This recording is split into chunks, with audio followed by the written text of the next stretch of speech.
ભરૂચ જિલ્લાના ઝઘડિયા ખાતે વન વિભાગની ગંભીર બેદરકારી સામે આવી છે. ઉમરલા ખાતે રેસ્ક્યુ કરાયેલા દીપડાને વહેલી સવારે ઝઘડિયા વન વિભાગની કચેરી ખાતે લાવવામાં આવ્યો હતો, પરંતુ પાંજરામાં પુરાયેલો દીપડો અચાનક ભાગી છૂટતા સમગ્ર વિસ્તારમાં અફરાતફરી મચી ગઈ હતી. ભાગી છૂટેલા દીપડાએ વન વિભાગની કચેરીની બાજુમાં આવેલી સોસાયટીમાં કામ કરતી બે મહિલાઓ પર હુમલો કર્યો હતો. બંને મહિલાઓને ઈજા પહોંચતા પ્રથમ ઝઘડિયા હોસ્પિટલ અને ત્યારબાદ વધુ સારવાર માટે ભરૂચ સિવિલ હોસ્પિટલ ખાતે ખસેડવામાં આવ્યા હતા. પ્રાથમિક સારવાર બાદ બંને મહિલાઓને રજા આપવામાં આવી હોવાનું જાણવા મળ્યું છે. દીપડો ભાગી છૂટતા સ્થાનિકોમાં ભયનો માહોલ ફેલાયો છે.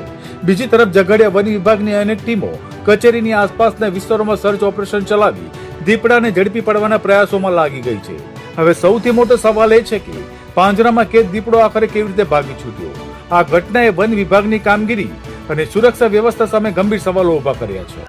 હું દાહોદ જિલ્લાના ખંગેલા ગામનો વતની છું અને ભરૂચના ઝઘડિયા તાલુકામાં કામ કરવા અર્થે આવેલા છંતર બ્લાસ્ટરનું તેમાં કોઈ દીપડા દોડતા જઈને આવે અને બે બહેનો પર હુમલો કરેલ છે.